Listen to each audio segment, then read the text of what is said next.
new book project that he's going to tell us about today, called How to Incite a Scientific Revolution, a Practical Framework of Converging Evidence for Behavioral Sciences Integration. Gary's going to tell us a little bit about the book project, and we'll have a Q&A with some questions and feedback about the project. So without further ado, Gary. Thank you, Mark. Yeah. Yeah, so this part that I'm working on, this project is things that I have been working on for about 10 years, and they've just been bugging me, and for various reasons I decided it's time to take a sabbatical and get it all written down, worked out, written down, and out there. I'm interested, particularly here, interested in getting some feedback from more an anthropological perspective, because I'm in psychology, so I know what sorts of things I need to talk about for psychologists, but things that are, so for example, I know this works in psychology. When we teach undergrads, I think it's similar in anthropology. This is what we tell our students, this is how science works, right? In scare quotes, right? You have a theory, and then from that theory, you derive a specific hypothesis. You run a study, you collect data, and the data feeds back and tells you whether the hypothesis is correct or incorrect, supports the theory or not, and so on. Rinse, repeat as many times as necessary. Sort of generally about the same. Is that actually how science works? Think about the research that you do or that other people do. How do they come up with their research ideas, their projects, their hypotheses? It's not how it doesn't sometimes work. But if you look at a lot of the famous stuff, especially in psychology, Freud, Piaget, Pavlov, right? They none of them did this. They basically started with observations and their own intuitions. Freud looking at patients, Piaget looking at his own kids, Pavlov looking at his dogs, and all those sort of going, that's weird. I wonder what's going on. And came up with some sort of explanation, and then he became famous based on that they had a convincing explanation. It's not the only way to do things. Sometimes there's a lot of research. Again, I'm familiar with psychology. Historically, there's paradoxical incidents, anecdotes. So Stanley Milgram studied obedience, or the Milgram shock studies. That was in reaction to World War II and sort of the atrocious things that people did because authorities told them to. Latine, Darley did a bunch of studies on helping behavior, basically incited by spectacular news incidents where people failed to help. Trying to figure out what was going on there. Even just popular claims. There's this famous or notorious study from 1979 with Pennebaker, social psychologist, on studying whether the girls get prettier at closing time, which is based on a country western song. And they found that this song was kind of correct. And I feel like, I have done this too. A student of mine, Jill Richmond, for her senior thesis, we did a project on the white coat effect, which is the idea that doctors are seen as more authoritative and people listen to them more because they're wearing the white coat. And these are, this is not exhaustive. McGuire has this interesting chapter of 49 different heuristics that people, just in psychology, use for generating hypotheses. I'm not going to show you all. If you want to see all 49, I can pull up a slide again. But he breaks it up into 5 categories of different heuristics. These are all the different things, provocative natural occurrences and reinterpretations of the past, reanalyzing data, various ways. And his perspective is we should be teaching all of these to our students. It's not. I'm not saying these are wrong, but I think we could do better, particularly for the goal of advancing science, right? Systematically trying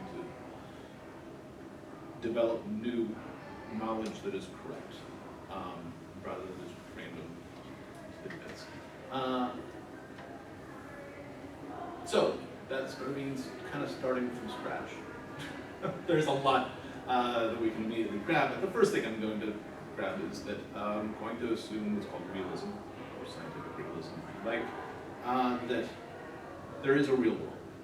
And most of science is about trying to at least progressively approximate describing what that world is like. We have a few things we'll touch on philosophy of science.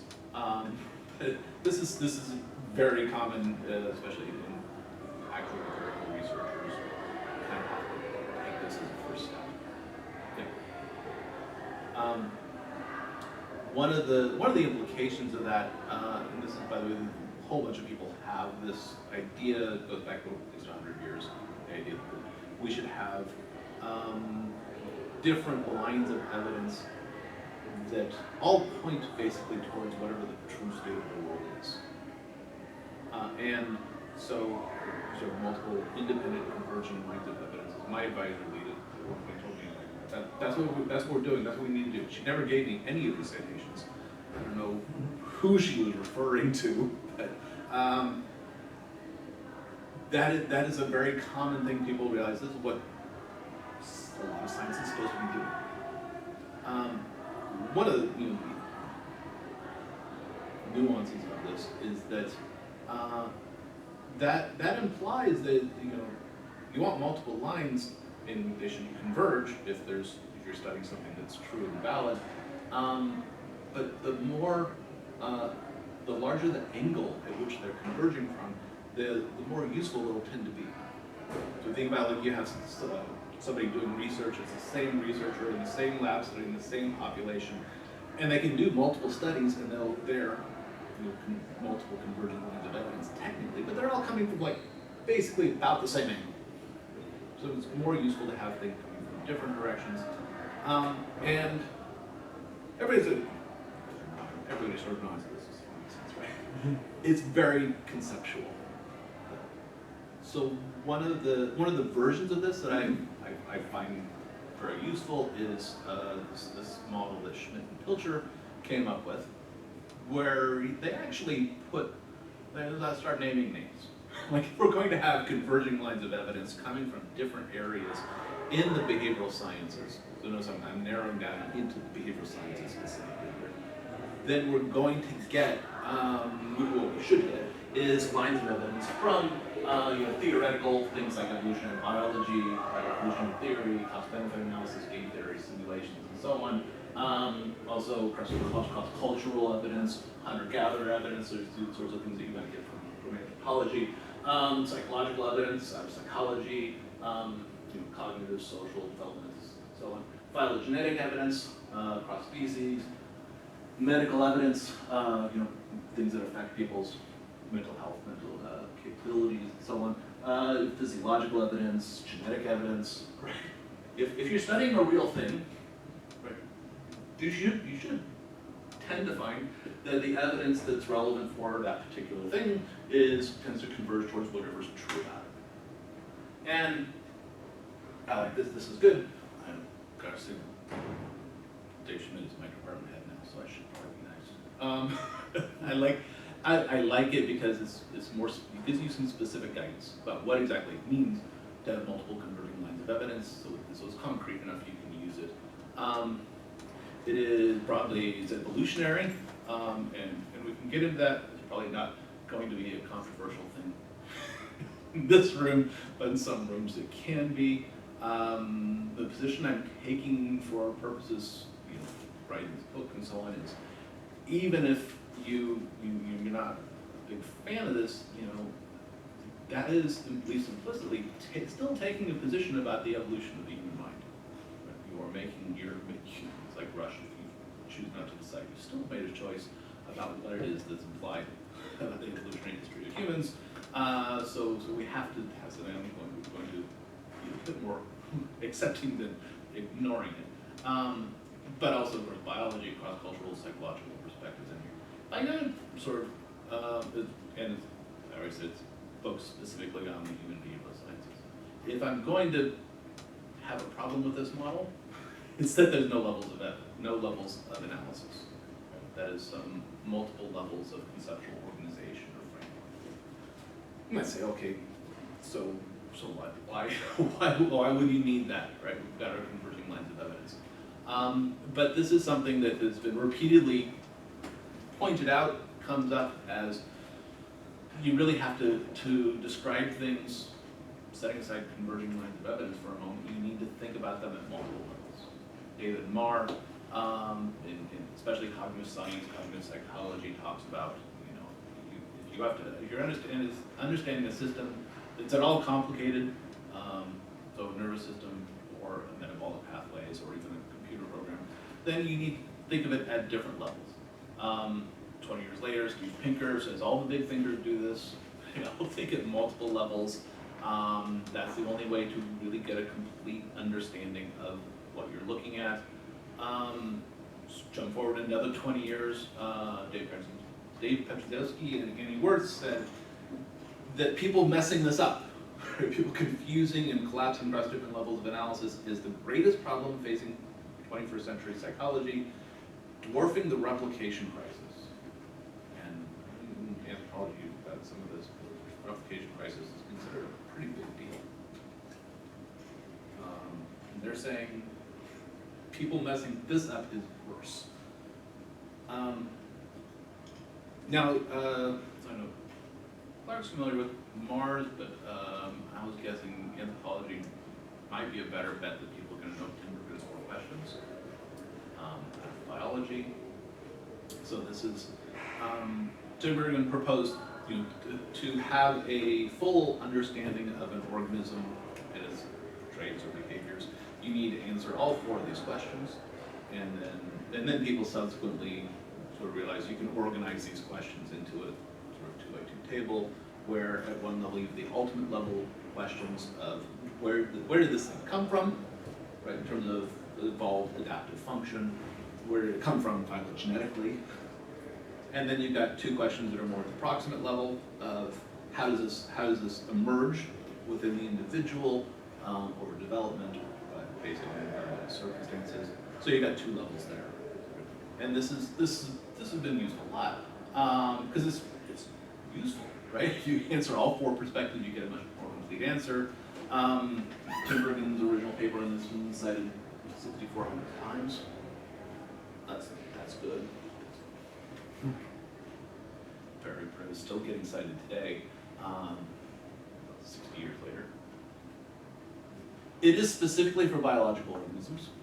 Right? Not surprising. Timbergen, a ecologist, was talking about all, any plants, animals, non-humans, etc. And because that, it's really focused very heavily on behavior. Doesn't talk much about what's going on inside the heads or plants, whatever sort of response system it has. And what is the information processing that underlies that behavior?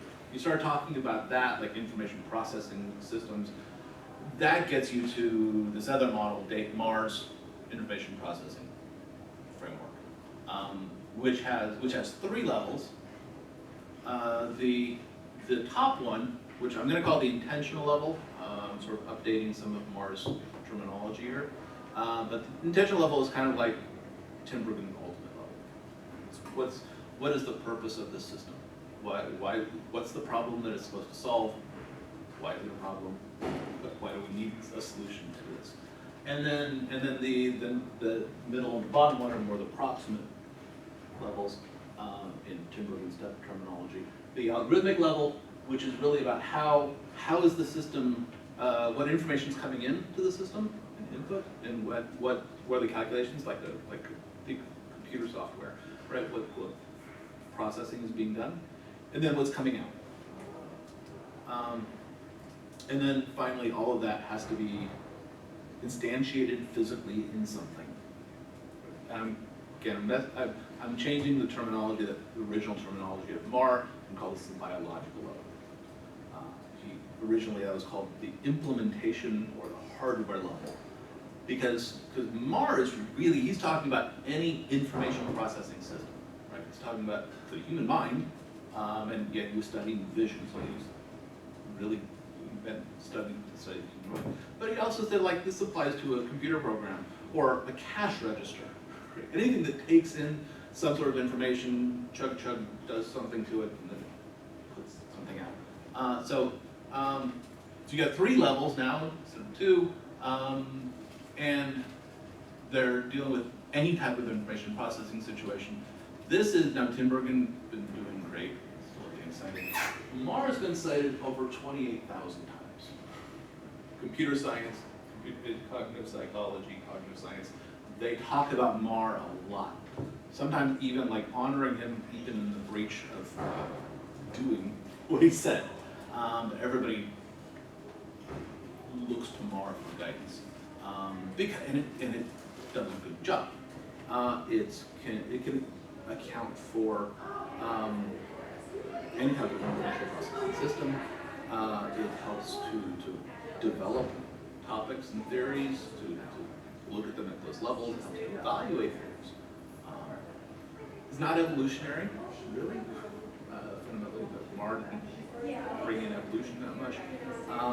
You can do things, for example, in there's some famous stuff back in the 70s on human language, where you do learnability analysis. You just basically look at what the input is to infants, and can you, like, computationally infer the grammar and syntactical structures of language? And the short answer is no, which led, well, it's one of the lines of support to the idea that there's some sort of inherent language acquisition system in the brain, because there has to be. If you try to snap Mar's framework on there, it's just, you have to have that to explain at that level. So I mean, Mar is great. It's been a long time. There's been various updates, revisions, ones about Mar's framework. Tubing Cosby's in the 90s sort of helped point out some of the ways in which Mar's general framework is about any type of information processing system. But if we're talking about specifically human mind, human brain, that there are certain implications of that. For example, at that bottom level, what we call the biological level, right? We're talking about neurons. We're talking about the brain. We don't need to worry about if they're made out of gears or levers or silicon chips or any of that stuff, right? There's certain much more specific implications. And I'm going to be sort of going in that approach. I'm using this for the behavioral sciences. We're integrating converging lines of evidence and Tinbergen's 4 questions, and this by focusing in on that particular topic. Stanovich, if you want up it for like the 20th century, Stanovich did a review of all these sort of levels of analysis models. So Mar, Tinbergen, but other people, sort of little modifications and so on. So if you want to go for a deep dive, go ahead. And he, for example, Stanovich is one of the persons who suggested that top level, intentional level was probably a better name for that, rather than what Mar had originally. I pointed out a bunch of this stuff 10 years ago now. Leith, Alschloff, more recently, also reiterated that basically just Mar and Tinbergen actually can be integrated pretty well. They don't agree entirely, right? Tinbergen's coming from this biological standpoint, focuses on a lot of things like phylogeny, development, as explicit questions that Mar never even conceives of talking about, because he's thinking about computer programs, right? You don't have developmental progression of computer programs like a child or anything like that. But if we're doing this for the behavioral sciences, yeah, that does work. So, so we put all these together, and they each have some inherent strengths. They also have some limitations. And this tends to be reflected in the research products that are based on it, right? So if you are, for example, following Tinbergen's 4 questions, you're going to be missing a whole distinction of levels that Mar would have, and possibly not thinking a whole lot about inputs and outputs in the systems. If you're using Mar's model, you probably don't think about phylogeny or ontogeny development. So we can put them together and sort of combine, get all the strengths, minimize the weaknesses. does this work? I think so. Now the model looks like this. At this point, I've shown you, what, like 4 different pictures of these things, so I made handouts. You try to keep them straight.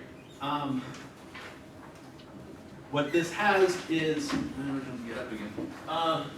So we have in the center here, we got 3 different levels, like Mars, intentional level, algorithmic level, biological level. And then on the outside, the yellow ones are Schmidt and Pilcher's lines of evidence. And when you start organizing this, theoretical evidence and phylogenetic evidence actually map on fairly directly to the intentional level. And these are the big picture sort of questions about where did this come from, evolutionarily, phylogenetically, also map on fairly closely to Tim Bergen's adaptive function phylogeny questions.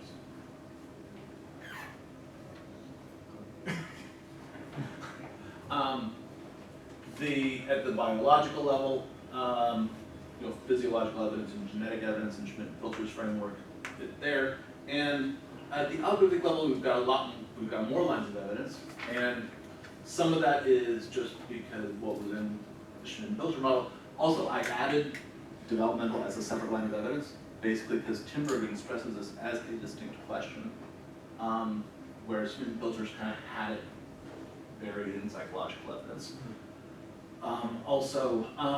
Well, we've got cross-cultural hunter-gatherer evidence. When I talk to psychology people, they're like, we can just squish this together. But Schmidt and Pilcher didn't.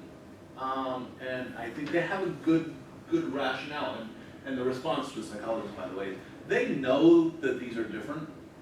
Because in psychology, this whole thing about that we spend too much time studying weird populations, Western, educated, industrialized, rich, democratic people, which is basically similar to, in evolutionary terms, we need to look at people who are living in environments that are more like the EEA. You can do cross-cultural research. I've done cross-cultural research compared, the US versus England versus Germany. And okay, cool, you can learn some things, but you're studying all, Western educated, rich democratic people, which is a very idiosyncratic slice in some regards.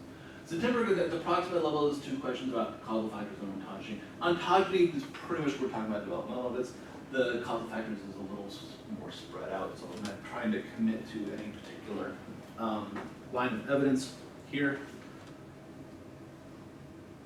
So this is, first of all, limited to behavioral sciences, right? Looking at human cognitive and behavioral traits. Not as general as all information processing systems that Mar had, or all organisms like Tim Bergen. But by doing that, we can take advantage of that more specific realm to have constraints on things, because it's a big model already. So we don't want to make it any worse. At the same time, of course, the behavioral sciences is a big chunk of academic science world. So, some of the things that fall out of this are some philosophy of science ideas and issues about how research works, how it should work. So I already mentioned realism as a background assumption.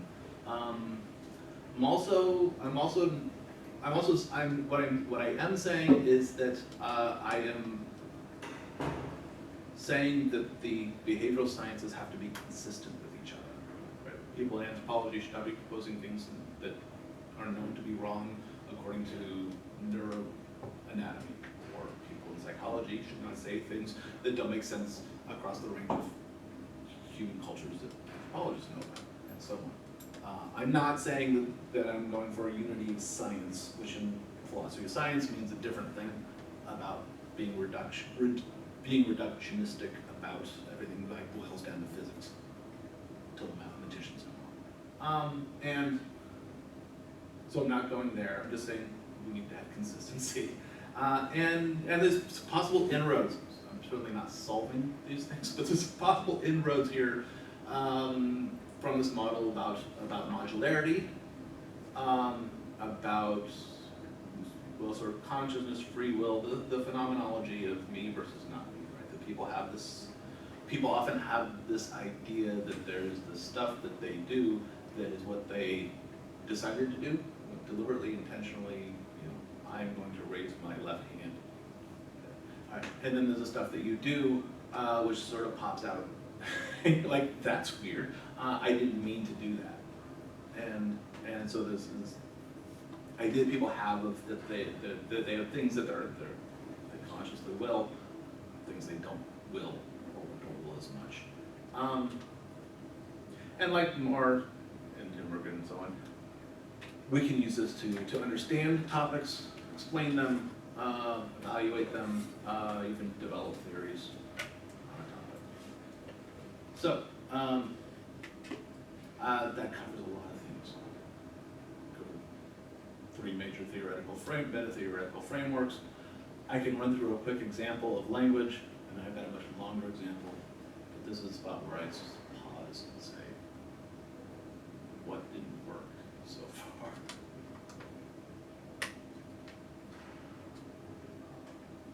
I'd like to hear more on the connection between the phylogenetic lines of evidence and intentional, and the intentional level, right? Because something about like talking about the adaptive function, right, indicates like some towardness, right? There's something inherently computational there, and I can kind of see the phylogeny point, but I could see where it could fit in other places. Right. Yeah. I mean, it comes up somewhat. How rigid is this model? And the short answer, no, I'm not married to every single line here. I think the theoretical evidence and phylogenic evidence fit best with the intentional level, because they are both talking about not individuals, but as a species, what is this designed to do? So in evolutionary biology, this is sort of the looking at the phylogenetic consistency versus adaptations, specific species adaptations. And there goes the cheap way out, which is that those are the boxes that you can build your head. That's what. But I think they work there, and they also fit well as far as Timbergen's two questions, which he had. Although I think the majority of people that use Timbergen's questions use this sort of organization of those two are ultimate level questions. Yeah. So we're keeping it at that level. I'm not opposed to telling everybody that, you're wrong. I'm going to do something different. But there's sort of like several indications that we should sort of put these together and put them at this top level. What are you thinking? Well, I mean, just like mentally fleshing it out. I guess I see now, but it's like, let's say if I'm trying to ask, so phylogeny thing like never sat with me right in Timbergen anyways, but it's like if I'm trying to ask like, what is the purpose of a foot, right? Clearly the adaptive function thing is giving me a lot, but then what is it that the phylogeny is giving me that's intentional about that? Is it that I have a foot because, other things in my genus tend to have this as well, and in that sense, is it fulfilling something intentional? Yeah. Using the foot example, right? You start looking across different species, and you'll see, elephants have all the bones of the foot of other mammals, but they're technical term, they're really chunky, and grouped together. And then birds have these very elongated, thin, hollow bones, and so on. But there, phylogenetically, you have this conservation of that there are certain bones that are in there, and then you narrow into specific branches of the phylogenetic tree, and you see, you only have so much wiggle room. If you have closely related species, they're going to have similar arrangements for their feet. So it's like why. It's less so like why do I have a foot, but why is my foot a foot? Yeah. Why is my foot like this? And why does my human foot hurt so much after walking in shoes all day? and has toes that are almost adequate for grabbing onto things. So when you look at some of our closely relatives, you're like, okay, that makes a little more sense. But part of that is screaming algorithm for me though, but. Well, it should be consistent. Yeah. Right. And this is another thing that I had, last week I was talking to somebody, which is, these arrows are bidirectional. Up and down. Right. So these arrows are all just going in, and can you have information going out from the center out to these like predictions? And the short answer is yeah, you can. I'm still working through this part because this is something that came up last week. I think one of the major determining factors on that is whether what you are talking about is a theoretical explanation of things or whether you're just trying to describe a tree. Right. And those are intricately related. Yeah. But if, we're talking about feet, right? Your foot, this is not a theory there, right? And so those lines are all kind of pointing in. But if you start working up an account of exactly why things are the way they are, and like the journal podiatry, then you can do things like, well, if this explanation is correct of things, then we would expect, arrows pointed the other way, that we would find, medical evidence of certain types of foot disorders, or, genetic evidence of genes that underlie those structures and so on. So yeah, I'm not sure how to put that in here other than just verbally saying, yeah, we can flip those arrows if necessary. Cool. So, putting on a critical hat for a second, because I like the framework, but, and this maybe follows on Cody's question a little bit. It seems to me like this framework is very focused on functionalist, adaptationist explanations for things, and in that regard, it's going to be very good at capturing that. Yeah. But then I guess the criticism you can make, the criticism you can make about adaptationist, functionalist approaches in general, which is that all of the other stuff that has to count as an explanation for why things are the way they are, which isn't understandable through a kind of functionalist lens, is a little bit in the background. Yeah. Right, and I alluded to that a little bit as far as we're going to take an evolutionary approach here, saying you don't have to, right? But yeah. So and that could be okay. I think especially if you're like, the kind of approach that people like Tubing Cognitive would take is we're interested in the adaptive part, and this will handle that. Maybe it's adequate in that way. But in biology, you just have all these contingencies. In biology, but also in the social world, right? You have all these contingencies. To take silly examples like, why is Russia like Russia and the United States like the United States, right? Like social science kind of questions. You're not going to be able to get at all of those through a kind of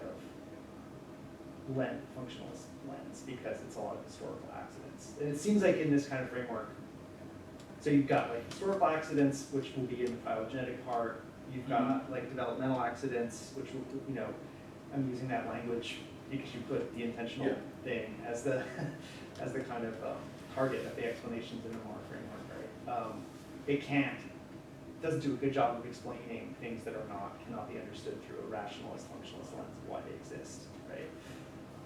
So I would just say, if I were the critic looking at this, I would say that part is in the periphery, and you can certainly capture it through like the box that says phylogeny or the box that says development, but because everything's targeted on functionalism, this framework isn't going to be great at saying like, why are humans like this and chimpanzees are like that? The differences, a lot of those differences can't be fully understood in the sense of like, well, humans are the best for being human and chimpanzees are the best for being chimps, right? There's going to be a lot of contingency that will go into the kind of phylogeny box, but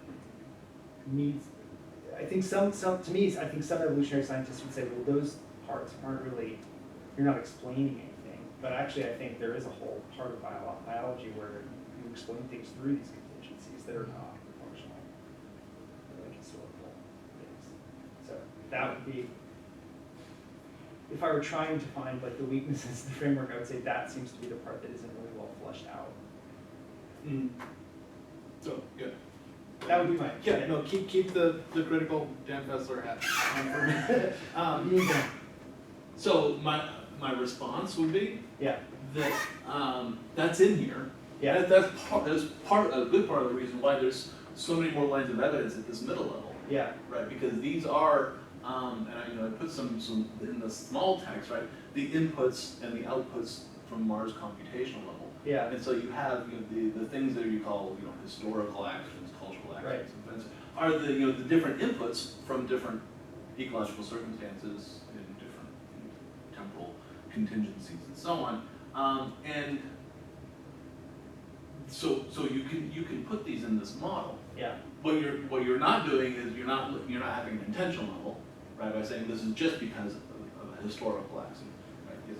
Yes, a historical accident is important as far as understanding where something came from, but that historical accident still was perceived and interpreted by a mind which had a structure built by evolution, phylogeny, and so on.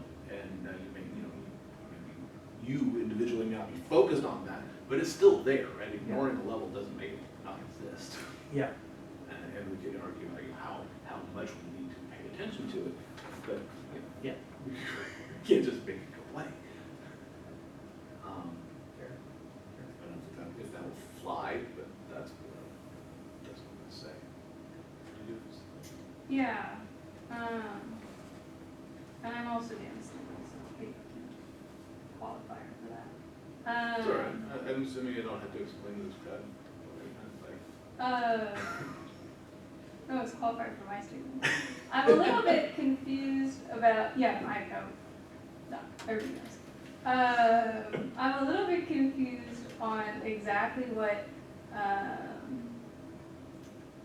the difference between the cross-cultural evidence in your mind and the hunter-gatherer evidence in your mind, and that's, I guess, especially the kind of history comments you just made. In my mind, like, as kind of coming from a more anthropological perspective, cross-cultural, and I have sympathy for the whole, like, the psychology version of cross-cultural is not necessarily, like, cross-cultural. And I guess that's exactly my point, is that cross-cultural to me would include the diversity of human, the, like, furthest diversity of human social organization and experiences that you could muster, potentially just contemporary, but also you could say, over time and space. And so, like, hunter-gatherer societies would be in cross-cultural, and so would a variety of foraging and other types of human experiences. I also see the value of having a specific point in here that's about the EA and like what would have happened over the vast majority of human evolutionary history. So I guess I'd love to tease out a little bit, what is in those two categories for you and what each of them serves towards that algorithmic level in your mind. So where does one end, where does the other begin? I suppose, or like, what's the, what exactly is the difference between the two for you? So for me, I would say the difference is that cross-cultural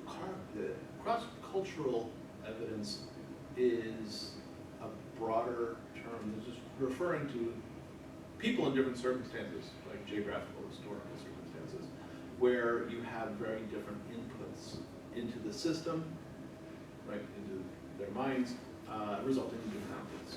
And so you have, differences in lifestyle, foods, language, obviously, that are based on what they are exposed to. And it's very general. And this is why, I totally agree. In a world in which everybody has always paid attention to all the different cultures, we wouldn't need to have two boxes here.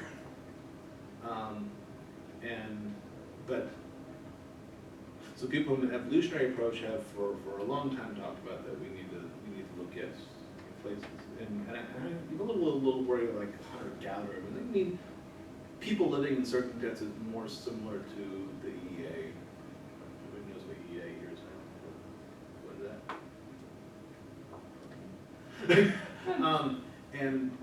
So it could be hunter-gatherers, it could be slash and burn horticulturalists or something like that. But people living in environments that are much closer to the environments in which the human mind evolved. And then with, if you're gonna do the full functionalist approach, cool. To explain this to somebody who's not coming from that background, I would say, like in psychology, this whole thing about we need to have more data from non-weird populations, which isn't an exact fit, but it's a very similar thought, right? That we need to not look at college sophomores in America. Then we need to look at humanity more broadly, which gets you to cross-cultural.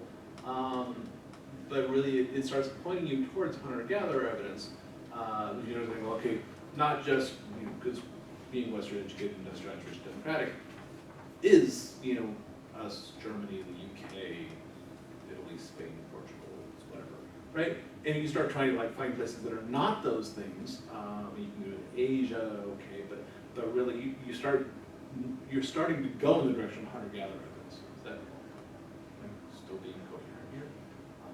It's just not something that psychologists, when they talk about, we need to start studying non-weird people, that they actually realize, I think, fully where they're going, and I was like, hey, yeah, we've been doing this for a couple of years. Yeah, I guess a possible critique could be that you don't want to reify contemporary hunter-gatherer groups as though they are like people stuck in a bygone era. And also we don't want to reify or generalize over their contemporary behavior as like fully separated from even weird society, because a lot of people have access to smart, stuff like that. And then also, I guess I'm curious with the history thing, because there's history in the evolutionary sense of like what does look similar to the environment in which we evolved in. And then there's history in the kind of that which creates cross-cultural variation of like groups that are separated for a long time. Just the things that make, even if we have a lot of similarities, Germany and America different are in part just historical happenstance that kind of accumulates over time, but does illustrate a kind of variation in how humans conceptualize the world or act or behave with you. Part of that is strict environmental influence, right? And part of that is just kind of you leave groups alone long enough, they kind of do their own thing. And so I was kind of also curious, I want to point that out, but where you put that, if that historical sense, sorry, I'm going on such a tangent here, but if that historical sense lines up more with your idea of phylogenetic evidence, of kind of the evolutionary happenstance of, you can't have a foot from nothing, you have to have it from whatever its precursor was. Things don't come out of nothing, Right. They come out of something. Or if it was more kind of cross-cultural variation over time and space and time.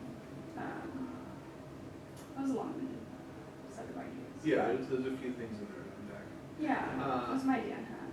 So yeah, I will definitely defend that we're not going to put phylogenetic and cross-cultural or hunter-gatherer evidence together, because phylogenetic really is about distinguishing across species, whereas comparing across cultures, including hunter-gatherers, we're talking about a very different time scale. So I think we can probably separate those pretty quickly as at different levels.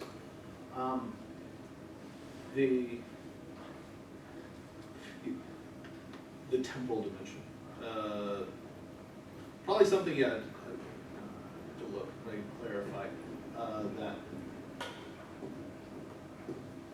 Because, contemporary hunter-gatherer populations, of course, there's not many that are left, and they are, very broadly speaking, they are not in the best ecological circumstances. They've been pushed to marginal areas.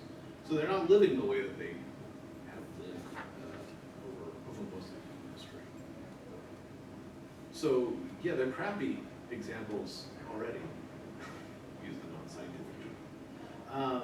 But it's what we have. So we want better examples. We're going to have to go back. historically existent as being non-existent. But that's still, you know, oriented towards looking at non-weird representative of human evolutionary history type environments.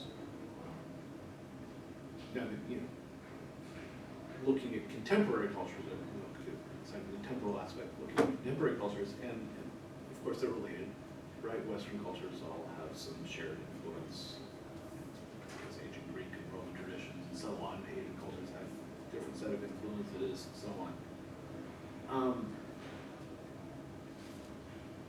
And that, so from my, you know, I'm trained in a lot of things. More than anything else, I'm currently trained in cognitive psychology.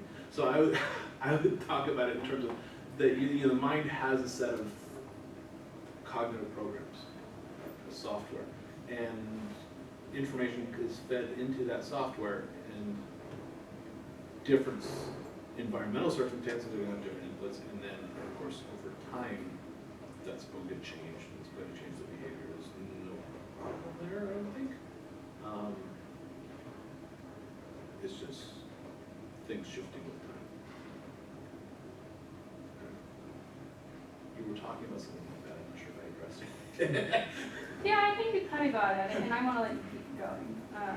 We got another. How much more do you, I'm just wondering. I got an example. Yeah, I've been working through actual examples to show how. Well, let's do another question and then. Sure. I'm just wondering if you can, this sort of gets at what you were saying, I think, but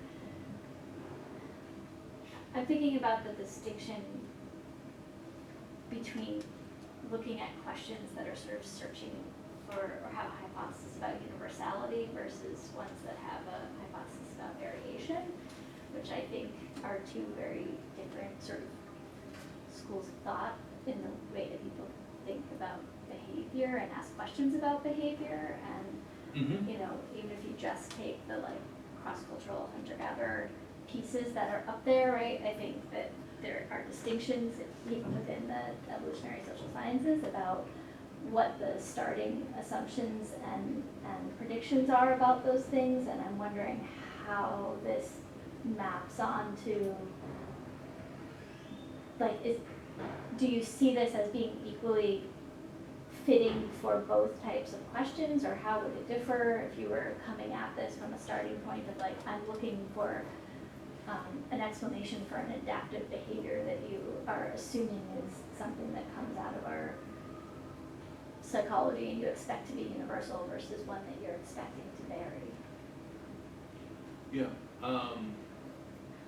So yeah, right, exactly. Sort of like addressing the sort of universality versus cultural variability aspect in here. And this is something that comes up, obviously. How consistent should things be? So first of all, not saying to say that something is evolved means that it has to be universal and invariant across all circumstances. I do think there is a universal human mental architecture, but as different circumstances, environmental, cultural inputs go into that, is going to cause all sorts of differences. Now, how open those parameters are to create variation is going to vary by whatever you're talking about, right? So, people's ability to see colors is very consistent, right? Sure. You can disrupt it. A couple hot pokers to the eyes, and you'll develop color vision. But that's pretty drastic. You have to do some pretty extreme things to prevent color vision from happening. Language, much more variable, but still a lot of very consistent things, right? Children spontaneous that start picking up language because they're sort of built to do that. And then, then you get into things like food norms, where it's very open, right? Humans as omnivores really, come up with all sorts of weird things that we stick in our heads. But we're focused on behavior, right? So I mean, this model is meant to be talking about behavior specifically. Well, behavior and psychology. Remember, we've got Mars system in here, which is about any information processing system. So eventually, most stuff comes out as a behavior, or at least a judgment, decision, conclusion. but those are assumed to, come from, those lead to some sort of behavioral outcomes that result. But we're also modeling, what came into the system and what happened in the system to lead that behavior. Is that where you're getting at? I mean, I guess I'm getting at, like, obviously I see the distinction between something like color vision and something like food norms, but I'm trying to understand whether if you're trying to build a model that's supposed to be sort of converging the behavioral sciences, how you think about that in terms of the very sort of, I think, distinct approaches that different people who take an evolutionary perspective and think about behavior are taking. Like, even if you want to throw it into old schools of thought, right? It's like a behavioral ecology versus an evolutionary psychology distinction. I think both Clark and I have pushed on those boundaries, but but that would be the sort of traditional kind of distinction that I'm trying to get at here, of like how you see those kinds of distinctions playing out in this model that you're creating. Yeah, so ultimately, let us all get along. I'm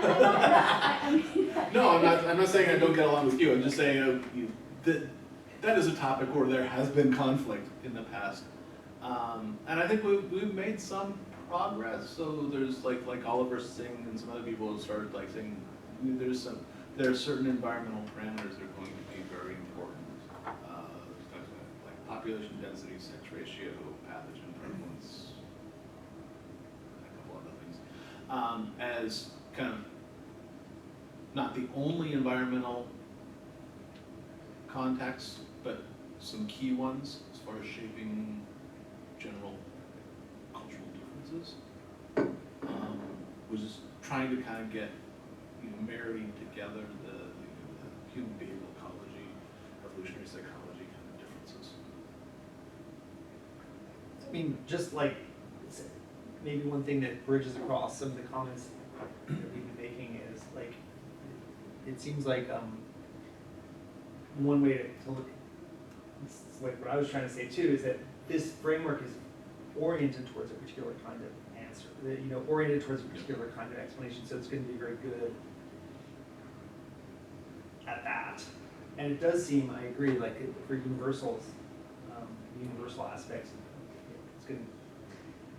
it's good. If you see variation as like being produced by universal mechanisms, then maybe it's also pretty good at that. But it's like, I guess, if it's focused as a comprehensive behavioral science framework, it seems like it's designed to answer specific kinds of questions within the behavioral science framework, and maybe it's not going to be quite as fleshed out at other times. Is that kind of what you're saying? Mm-hmm. And I think you just go into some of these things differently, right? Like, I think that if you're going into a cross-cultural study with the objective to show that mating psychology looks similar across a bunch of places, that's different than the kind of study that you would design if your assumption going in is that you expect mating psychology to vary, right? And so I'm trying to sort of just get at whether you think this could address both kinds of questions, or if there are, Yeah. No, I get that. So I think it could. I think it's gonna upset a certain apple cart, certain people, because it's going to really push them to take a broader perspective than they might inherently want to. Right? So if you think about people who wants to emphasize the cultural variability of humans, I think it's fascinating where a lot of anthropology's undergraduates come from, wanting to see, talk about all that variation, and you can do that. It's good, but at some point you have to also recognize that we're talking about a single species, and there have to be some things that cohere that together, that all those people together as a species. And when talking about the variation, you know, that coherence is still there, even if it's just very implicit. Yeah, I just think that, I think one of my struggles is that often I think what happens with some of these cross-cultural pieces is that they give short shrift to the variation, right? It's like the emphasis is like, oh, we found this thing that like is pretty much the same, and there are these things that vary, but like they're pushing that part under the rug, whereas I think that, I mean, I take an evolutionary approach in my work, right? But I think that you can ask different kinds of questions that are actually trying to get at it and understand that variation, whether it's from a sort of mismatched or historical accident or whatever kind of perspective, or if it's from a more behavioral ecology, let's think about why the variation exists, right? I think those are both legitimate and part of the answer, but those are both, I think, quite different from the way that these studies are often carried out, that are just sort of trying to highlight the universality. And to me, if you're going to try to have this converging evidence, then part of the critical sort of mission of that, I think, would be trying to be more inclusive of those different kinds of questions and approaches. I guess would be my plug for you. Thank you. So let me see if we can give a couple examples to clarify this. So this is supposed to be quick, a quick one. Then we'll do a long one. Language, right? So at the theoretical level, you can do this a couple ways. I already mentioned before, right? You can do language learnability analysis from a straight computational standpoint. What's the problem that language represents? How is it solved? You need to have some sort of inherent structure in the human mind that's not in a dog or a cat mind to build language, because the inputs are just not sufficient. No evolution work there, just straight up computationally you have to do that. You could, from an evolutionary standpoint, you could say, is language and adaptation. Steve Pinker's written like, I don't know, 3 or 4 books on this. Right? Is language adaptation technically, it shows complexity, economy, efficiency, reliability, precision, and functionality. Language seems to fit all, or at least almost all of those. So there's good reasons to expect that there is an evolved adaptation, and it has to be there for the things that humans manifestly do in terms of learning language. Phylogenetically, of course, no other species has language in the form that humans do. But animals do have communication systems. A lot of them do things. And you look at those as the closest analog to human language. One of the things that's striking is that a whole lot of that research is on honest versus dishonest signaling. That other animals will make various communicative noises or signals, and the big question is, are they reliably and honestly signaling the capabilities of that animal? And the answer is often no. They're trying to send some sort of dishonest signal to their benefit. When you then go to human language, what's curious is that a lot of people studying language tend to just sort of assume that we're using human language to just faithfully communicate information. It's like, no, from a phylogenetic standpoint, you should expect that language is built not to accidentally, but very, very part of its inherent design is to be manipulable and to send dishonest as well as honest information. Psychologically, there's a ton of research on language, right? How phonemes and morphemes and lexemes and syntax and grammar work and so on. And how they develop. There's strong developmental primacy, specificity, progression. All normally developing children in any kind of normal environment will develop language. They don't go to school to learn to speak, learn to hear language. There are, of course, some exceptions, right? If someone's born congenitally deaf, they won't learn to speak language. They will sort of start developing sign language, especially if you give inputs. There's some very famous examples of sign languages developing in communities. Right, so this is the range of, universality versus cultural variability and how flexible or inflexible it is. Cross-culturally, of course, everybody speaks. Lots of people speak different languages all over the place. And the key variation, the universal trait that everybody has language. But the key variation is what people are exposed to growing up in terms of the language, the phonemes, the sounds, and so on that they have, and that includes hunter-gatherers. I don't have to make a big deal here for this example, right? But all hunter-gatherers have language too, often their own very distinct language. Physiologically, there's specific areas of the brain associated with language. Broca's area, Wernicke's area, Damreth's areas is strongly associated with aphasias, right? Expressive and not different types of problems with speech. And we even have some specific gene associations, FOXP2, etc., for language development.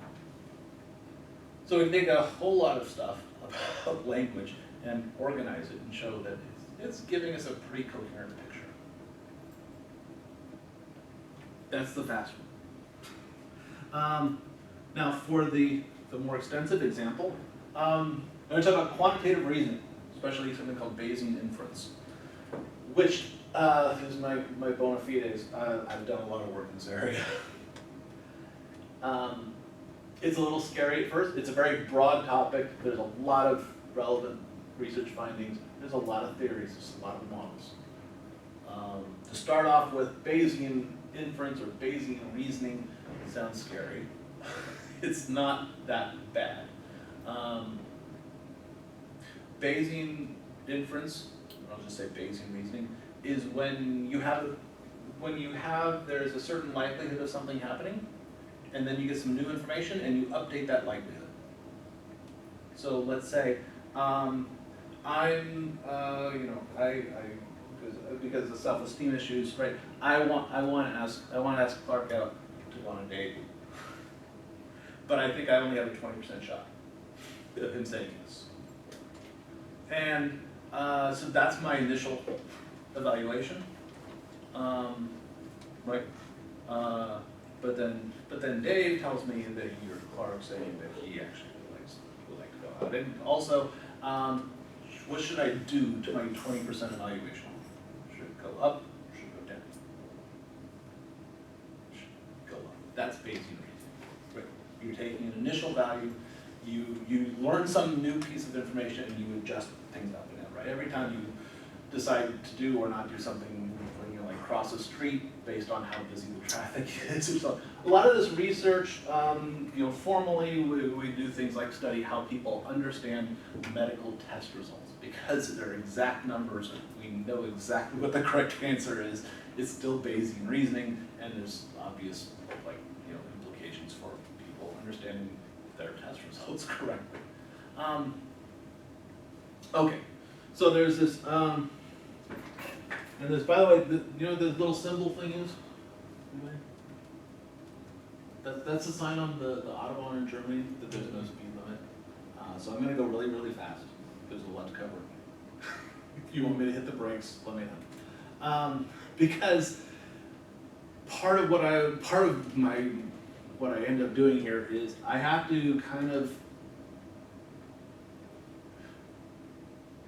describe this entire area of research in terms of two very general models of how people think the mind works. One that I call the constrained maximization model is based on the idea that what people are trying to do when they're doing Bayesian reasoning or any type of quantitative reasoning is they're trying to do the correct, optimal, proper thing, right? Probability theory. Bayes' theorem, there's an actual mathematical theorem, or formal logic, right? These exact correct things. And so that's what people want to do. They want to maximize and do the perfect thing. But the problem is that we suck at that, right? We have limited resources, we have limited information about the world, we have limited time, we have limited cognitive abilities, and so we can't actually get those done. So we are constrained. And when we're constrained, we still have to come up with an answer, so we come up with an answer which is based on some kind of, to use a non-scientific term, half-assed version of it, right? A heuristic or a bias or a mental model. We generate a scenario in our head and we kind of evaluate that instead of the actual world and so on. Currently, one of the most prevalent examples of this is something called dual process models, which says that you have two types of processes in your mind. The system one, which are the quick, easy, intuitive sorts of answers that people just come up rough and ready responses, and system two, which are the deliberative, correct, abstract, optimal goals. People try to, I give you like a Bayesian reasoning problem, right? You take an HIV test, you have a 1 in 1,000 chance of having HIV, you get a positive test result, assuming there's a false positive rate on the test of 10%, what's the probability that you have HIV? And you go, huh? And so you realize you don't have Bayes' theorem ready at hand, and so you kind of go, hey, no, you come up with an answer. System one, sort of these various intuitive, rough and ready processes take over. That's an entire vision of how the mind works. Other people in this same topic take a very different approach, which I'm going to call satisficing adaptations, which is kind of bringing together a couple different streams of ideas. That what they have in common is that people have sort of more specific goals, more domain-specific goals of what they're trying to do. It's based on their environment, their evolutionary history. So in bounded rationality or fast and frugal approach, it's people are taking the information from the environment that they have, and the nature of that environment shapes how they work with it, and so that's going to, you give people good input, they get better, they have good output, so to speak. And it's not, there are people, so notice we're not trying to do the maximization optimal thing here, we're working with what we have, right? This is the idea that this, the shape, how the mind is built and how the environment is built work together to produce something. This is also sort of evolutionary psychology, right? The mind is designed to do certain specific things best. Now, whatever else, dual process is a cool name, right? So I'm trying out favored format as a way to sort of summarize this, right? That there are certain formats of information that the mind is designed to use. And when you tap into those formats, people tend to think better. In technical terms, the proper domain representation. So, in summary, we've got these two general models for the mind. Constraint maximization has domain generality, things like logic and probability theory really apply across all circumstances. They're content independent, context free, and but limited mental resources, ability to do that, and that leads to these sort of two competing processes. Right? Trying to do the proper, correct thing that you were taught to do versus doing something that actually works that you can accomplish. In terms of specifics in Bayesian reasoning, a couple implications of that is that the format of the information that you're given is not that important. Right? What's more important is that you understand the abstract structure of the problem, right? How to apply the formal thinking process, and for Bayesian reasoning, that's referred to as the set structure, or nested set structure. Without getting into all the math and stuff, basically a big part of Bayesian reasoning is understanding that there's the target group that you want, and that there's a smaller group within that target that's the real thing versus the false things. If you understand that, then you should be able to do the Bayesian reasoning. On the other hand, the satisficing adaptations model, the favored format idea, says that, well, people should be better at this stuff like Bayesian reasoning if you give people the information in the formats that the mind is designed to think about. First and foremost, experience quantitative information, actually seeing things that happen. Right? So I see 100 people, and this person's fine, this person's fine, this person's fine, this person's sick, that person's fine, that person's fine, this person's fine. I get a base rate of how much sickness is in the environment. Short of that, because actual experience takes a long time to accumulate, you may not have that, and so on. You can present things in sort of summary representations, but the things that are closer to experienced information. That means frequencies, right, as opposed to percentages, probabilities, odds, ratios, binary numbers, whatever. Individuated items, so things that are separate things that can be counted, again, to get you frequencies in a normal sort of range, not billions and millions and trillions. And when you have that, frequencies that are of individuated units and so on, as you encounter them, you can put them in what's called a natural sampling structure. It's basically into categories, which makes the math easier. Again, I'm trying to avoid math, but if we want to go there, we can. Okay, so this is a big topic with competing perspectives. What happens if we run it through this framework? The constraint maximization, theoretically, it is based on the idea of sort of optimized, unbounded rationality, right? The thing that people are trying to do is actual probability theory, statistical inference logic, right? That is what the correct conclusions are. There's actually at least one computer model showing that you can get something like a dual process structure if you virtually try to create a mind where you trade off flexibility versus time and effort, and you can get sort of two systems that will run parallel. On the other hand, satisficing adaptations model says that based on the computational complexity and evolvability criteria, right? This is the sort of Tubitazi's argument, right? That you have specific problems over evolutionary history. You need to have specific solutions that are involved to deal with those problems. And so you have domain-specific and content-dependent systems. They're not trying to do formal logic. Nobody's ever evolved that ability because it didn't have a specific selection pressure.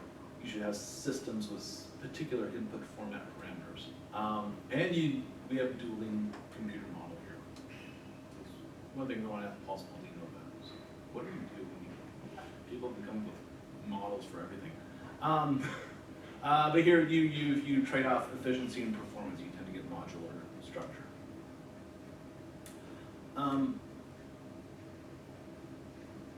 Now, in the constraint maximization perspective, our modern environment has written numbers and often important information in terms of written numbers, and we have a lot of experience with that. But over evolutionary history, we've not had that. Right? You can trace most numerical formats, aside from perhaps frequencies, to particular times, so even particular people who came up with like percentages, probability theory, single event probabilities, and so on.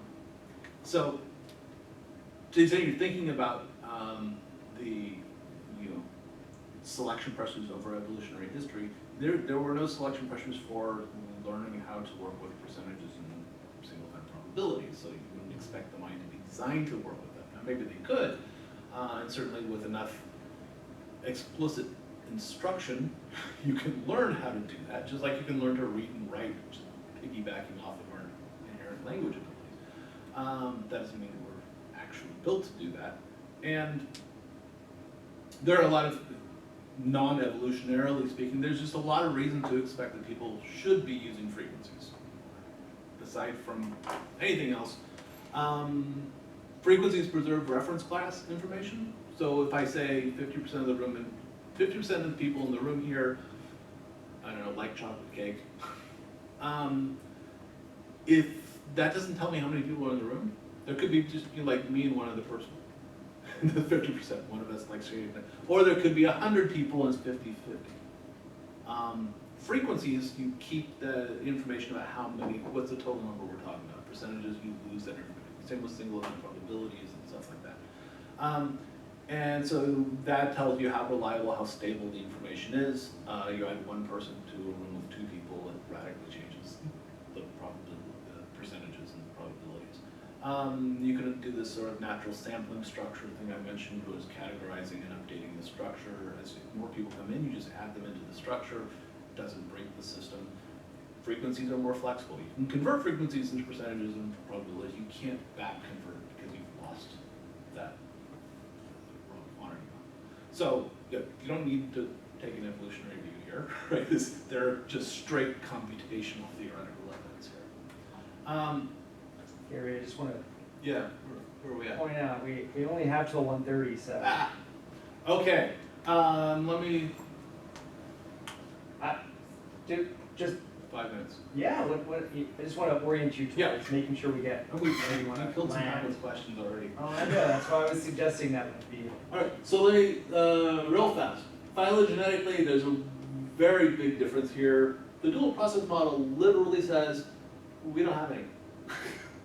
It says the system 2 process evolved late and is uniquely human, which if you're comparing these, of course, because ecology has this whole other evidence for satisficing adaptation. That would seem to imply this. So like can we ignore this level? That would imply that there was some sort of really intense selection pressure on humans, and only on humans as a species, to develop, statistical reasoning abilities. That was very, very strong, very fast, became species typical and fixated. At some point,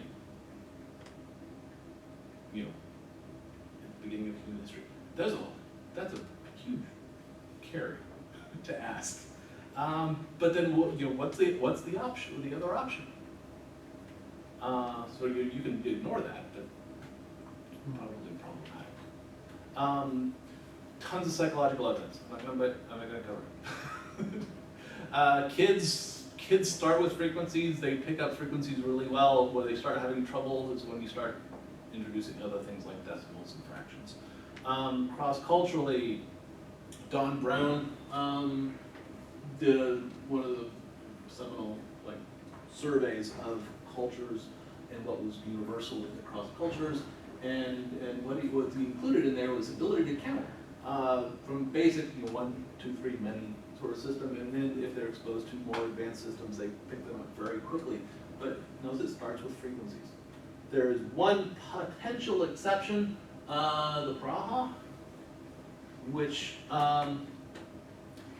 from the things that have been published, of course there's this very small group in South America. Gordon reports they have no concept of numbering and counting, and when explicitly tested, they do not show any ability. They can't get anything above 4 items in any way. They've also had some claims based on Brase about the nature of language. Brase is very unusual. Right, no distinct words for colors, no written language. They don't sleep for more than 2 hours at a time. They communicate by singing and whistling as much as talking. They change their names and identities because of their possession beliefs. They don't believe that outsiders understand the language even after they just carried on the conversation with them. They don't have creation myths. They don't have fictional stories. They have no art. So this is my question for people who have a much stronger background in anthropology. Am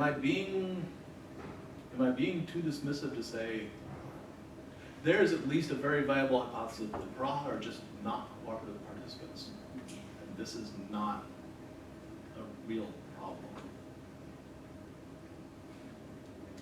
Reasonable. Huh? I mean, That's reasonable, but I don't think there's enough time to talk about it. I do think that the counting stuff, there's something to that. Mm. The idea that you need specific words to count Right. specific numbers of things, and they don't have that. I think that seems right. Yeah, but that's really just sort of what Don Brown said, right? That you have places where they've got the 1, 2, 3. Once you introduce stuff, It's just that Prague like actively reject any assigner Well, influence. Yeah. There's a whole other story to be told there, but whether it's innate or not, that you can Okay. understand 37 versus 38, that's not clear. Yeah, yeah, And that but that's, and children have that same issue, right, right? right. So it depends what you mean by innate. Yeah, I try to avoid that. Yeah, I'm just, there's all, but there's a long story. Yeah, I don't wanna arbitrarily like, you know, if somebody's young, but the Prague just seem to be problematic as a data point. Okay, and medically, there's actually something called dyscalculia, which is disorder of ability to understand these numbers. There's various brain regions associated with numerical representation. Very little as far as behavioral genetic evidence. There's generally a gene hypothesis that just some like scholastic abilities all tend to form together, pleiotropic and polygenic. But it's all tied up because it's really looking at academic achievement rather than other things. So, we covered a lot of these possible concerns and digressions and so on. Let's talk about what do we do? How do we make revolutions? First of all, it's fine to tell your undergrads still that you have a theory, you generate lots of fake data. It's a good story, good starting point before you expose them to it. But in graduate faculty doing research, we probably need to have a much more truthful and expansive picture of what it is we're doing when we come up with hypotheses, even theories, which probably involves converging lines of evidence and levels of analysis. And if we do that, yeah, we're going to start showing that certain things like dual process theory have some real problems. And if you keep showing that, you get everybody recognizing that this framework has a lot of useful points to it, and then you use the framework, you start showing that in some paradigms, including dominant paradigms, don't work. And that's what leads to revolutions. Okay. All right. Thank you. All right, thanks.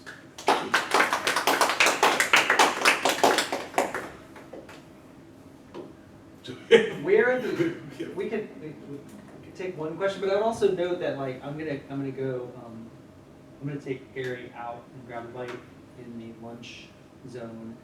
For people who'd like to come, we could have a more extended Absolutely. conversation. But if anybody has any last call, we'll adjourn. Okay, thank you very much. And thanks everybody for coming on an unusual day and